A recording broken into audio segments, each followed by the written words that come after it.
Les étudiants congolais appellent au renforcement de la cohésion nationale. Face à l'agression du pays, il faut privilégier l'unité nationale, affirme-t-il. Un discours qui tranche irrémédiablement avec les propos identitaires que soutient de son côté le groupe d'avocats pro-rwandais à Bruxelles réuni autour de Maître Bernard Mingo. Je ne sais pas si tout le monde est au courant. Le vendredi 16 février 2024,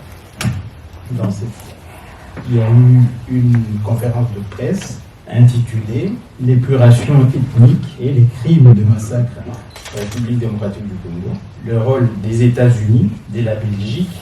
et de l'Union européenne ». Ils se sont réveillés à la tribune pour dénoncer le massacre de Emma, le vol et la destruction de leurs biens et maisons, d'habitation et de commerce. Non, il n'y a pas eu massacre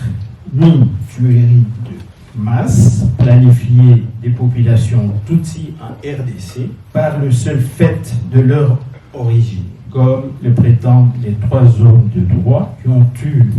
l'outrecuidance d'accuser même la MONUSCO de passivité lors de prétendus massacres. Le collectif des étudiants congolais de Belgique exprime sa profonde indignation sur le fait que certains fils égarés du pays, en mal de positionnement politique, s'obstinent à soulever des questions identitaires en ce moment précis où le pays fait face à des graves menaces de déstabilisation, notamment dans sa partie orientale. Alors, le collectif dénonce ce qu'il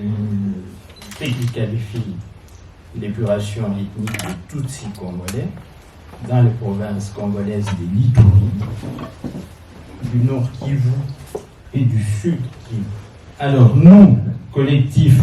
des étudiants congolais de Belgique, nous insurgeons contre ces allégations fallacieuses et dénonçons avec véhémence ces propos tendancieux, aussi délirants que mensongers, élaborés dans d'obscures officines d'apprentis sorciers pour détourner l'attention des crimes qui sont perpétrés dans l'est de la République démocratique du Congo par l'armée rwandaise et ses supplétifs du M23. Il s'agit d'une rhétorique qui frise les ridicules. Le collectif des étudiants congolais de Belgique exprime sa profonde indignation sur le fait que certains fils égarés du pays, en mal de positionnement politique, s'obstinent à soulever des questions identitaires en ce moment précis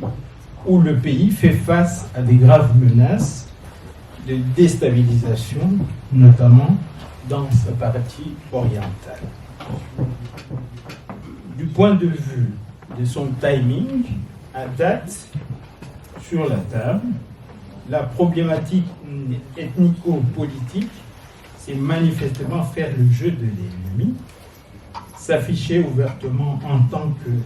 caisse de résonance de Kigali, pas que.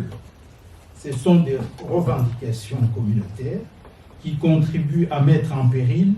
l'intégrité de la République et la cohésion nationale. Au moment où la communauté internationale condamne fermement l'escalade de la violence dans l'est de la RDC, provoquée par les actions de l'armée rwandaise et des terroristes du M23, et sanctionnée par tant des nations, dont la Belgique, les États-Unis, voire l'ONU, les enfants du pays, toutes communautés confondues, sont appelés à serrer les rangs pour défendre son intégrité menacée au lieu d'afficher une attitude victimaire dans le seul but de s'attirer la sympathie des autres au nom d'une certaine minorité ethnique qui n'en est pas une